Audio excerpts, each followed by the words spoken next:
Olá, alunos, bom dia. Espero que vocês possam se debruçar, sobre o assunto que nós vamos estar trabalhando nesta hora.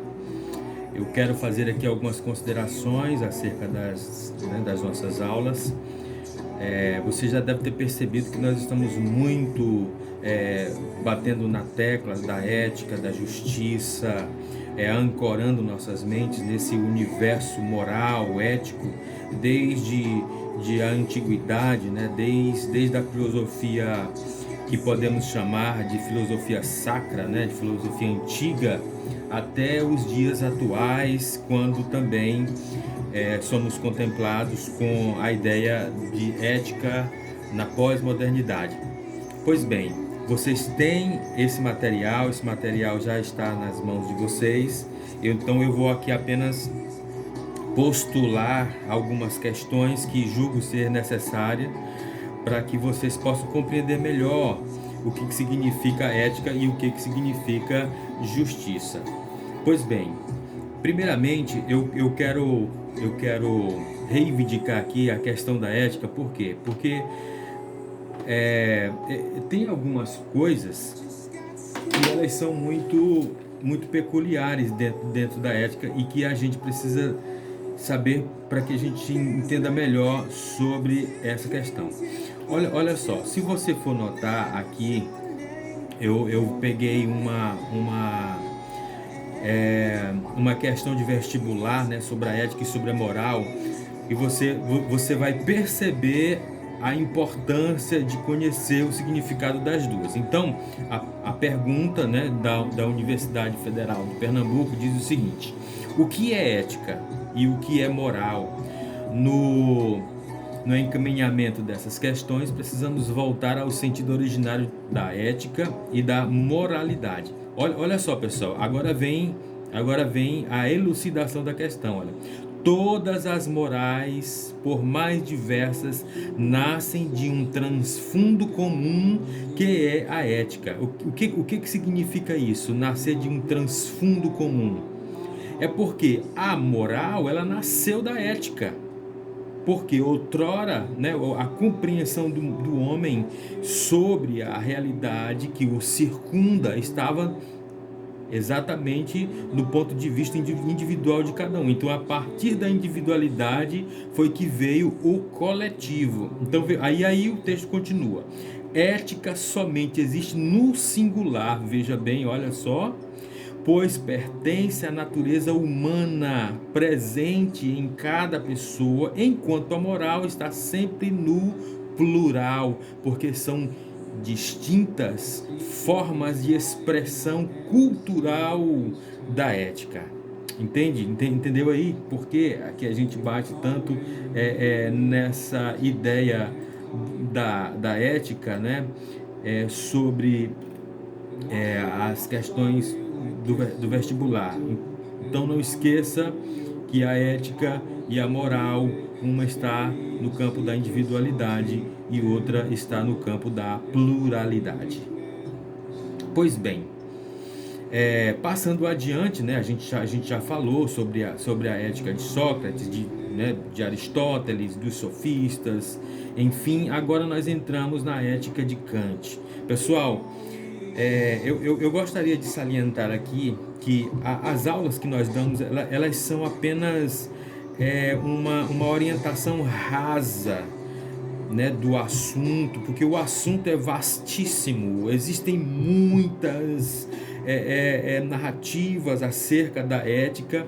Então o aluno se faz, então o aluno é protagonista do seu próprio conhecimento. Então, se você quiser conhecer acerca da ética, se você quiser aprofundar o assunto, você precisa apenas tomar como base aquilo que nós estamos falando, e aí você vai espraiar o seu conhecimento, você vai instigar a sua mente dentro do assunto em questão. A esteira, quem vai produzir para caminhar nela é você, a esteira do seu próprio conhecimento.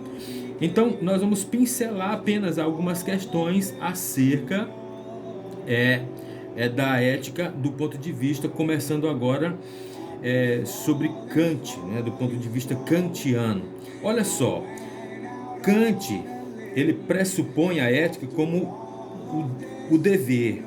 E aí, uma coisa bacana que a gente precisa entender é o seguinte, é que para Kant, né, que nasceu ali dentro de um iluminismo, né, e também do idealismo alemão, né, um ambiente antropocêntrico, onde o que reinava era a ciência, né, a ciência está muito aparente, né, colocando o homem como centro das atenções. Kant, ele constrói o seu pensamento filosófico dentro do universo do imperativo categórico. Então Kant cria esse imperativo categórico e dentro dele, o que é que ele pressupõe?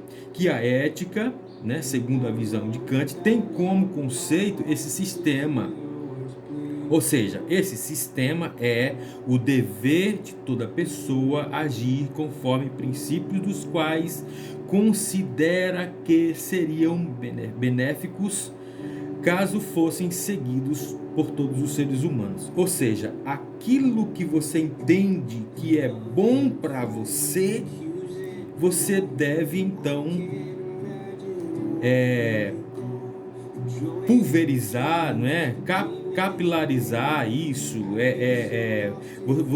você deve franquear esse conhecimento, despejando ele em toda a humanidade. Então, aquilo que serve para mim, eu devo, portanto, contemplar os outros, mas aquilo que não serve para mim, então eu não devo transformar isso num conhecimento universal. Então, basicamente, o conhecimento em relação à ética, do ponto de vista kantiano, parte desse princípio. Dentro do conhecimento ético, nós também ancoramos nossa mente no utilitarismo. O utilitarismo ele tem uma prerrogativa interessante, porque o utilitarismo ele foi uma doutrina ética fundada na Inglaterra, né, por Bentham e Mill. São os dois filósofos que cunham o conhecimento utilitarista, né? Eles são os fundadores. Esse conhecimento foi cunhado pelos dois, e essa doutrina visa a finalidade ou a consequência de uma ação moral e não ao modo como ela foi praticada. Ou seja, a doutrina moral consequencialista, né, que visa as consequências das ações morais em detrimento das próprias ações morais. Pessoal, o que esses caras estão pressupondo aqui? O que eles estão defendendo?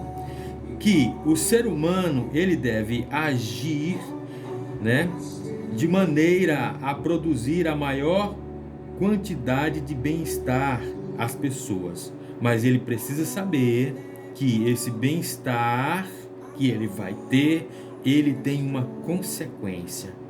Então, o que acontece aqui?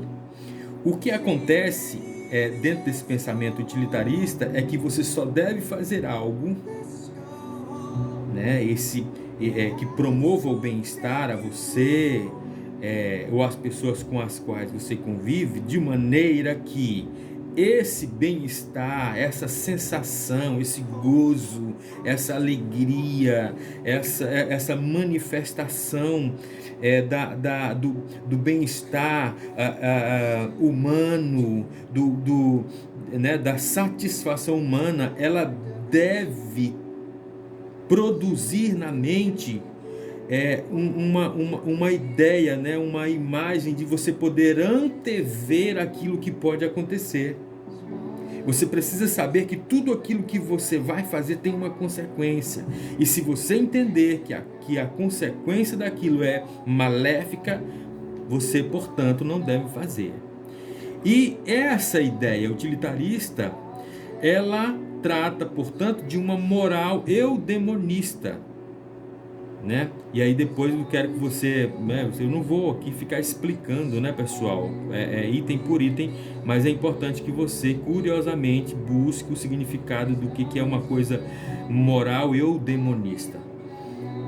Passando adiante também, a gente vai ver dentro da moralidade humana a figura de Habermas, que vai agir, que vai propor o agir comunicativo e o direito de falar, ou seja, a liberdade de expressão. Pessoal, esse cara aqui foi o cara que trouxe a narrativa com uma ideia de livre expressão, de liberdade de expressão. Inclusive, pessoal, isso aqui existe até no meio evangélico tradicional, né? A livre expressão das escrituras, né? Veio também do pensamento de Habermas.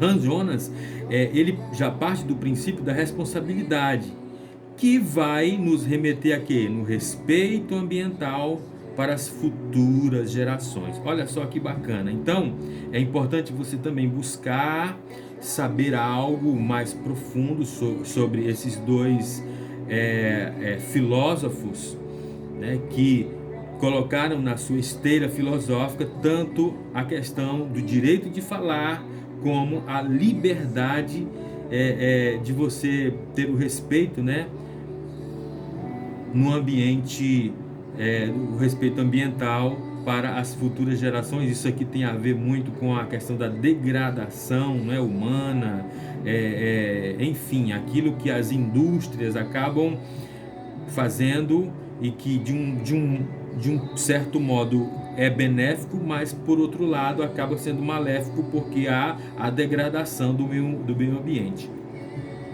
Pessoal, indo mais adiante, eu gostaria de convidá-los, sobretudo, a fazer um apanhado de informações válidas e úteis sobre esse camarada aqui, esse filósofo moderníssimo que está vivo ainda, chamado Zygmunt Bauman. Esse cara é o cara que vai escrever sobre a ética pós-moderna. Esse cara criou a pós-modernidade dentro da sua fala, dentro dos seus mecanismos metodológicos, né, da sua pedagogia, da filosofia da vida líquida, né? Ele vai escrever vários artigos, vários livros. Inclusive, pessoal, eu tenho até aqui, depois eu posso até mostrar para vocês, um livro que ele escreveu, também falando sobre as cartas líquidas. Ele também fala sobre a vida em fragmento. Pessoal, esse cara parte de que princípio sobre a ética e sobre a moral? Ele pressupõe uma filosofia de um entendimento da realidade vigente, daquilo que nós estamos vivendo na atual conjuntura social. Ou seja, nós estamos imersos dentro de um mundo que se transformou num mundo líquido, num mundo fragilizado, que se dilui facilmente, um mundo descartável, de relacionamentos descartáveis, de vida descartável, onde tudo se compra de forma fácil e tudo pode se jogar fora. Então ele diz até uma coisa interessante, ele diz que a única coisa sólida que existe hoje no planeta são os lixões, porque é no lixo que nós jogamos as coisas permanentes. Então nós pegamos aquilo que é permanente de uma certa forma e nós jogamos no lixo, certo? Então o que é que a gente vai verificar aqui dentro dessa questão? Nós vamos entender que ele vai falar sobre a questão da vida líquida e da modernidade líquida, partindo do seguinte princípio: os líquidos, diferentemente dos sólidos, não mantêm sua forma com facilidade. Olha só o que ele vai dizer. Em certo sentido, os sólidos suprimem o tempo. Para os líquidos, ao contrário, o tempo é o que importa, ou seja, o momento atual é o que importa, né? Alguns até entendem que nós estamos vivendo um período filosófico parecido com um período da filosofia em que o homem dizia: comamos e bebamos, porque amanhã morreremos. E aí ele vai dizer o seguinte: se a caderneta de poupança é a epítome da vida, né, o sentido da vida, né, ou seja, aqui ele propõe a ideia de que o homem está vivendo um anacronismo, ou seja, ele está depositando a sua vida no futuro e não no presente. E aí ele vai dizer que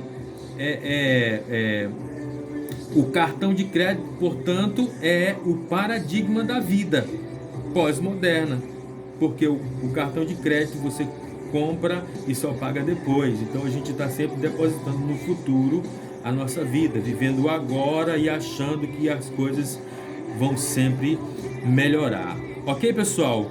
Deem uma lida, deem uma olhada direitinho nesses temas, porque eles são exatamente aquilo que são mais cobrados no Enem. Falou? A gente volta depois aí com mais uma aula para vocês.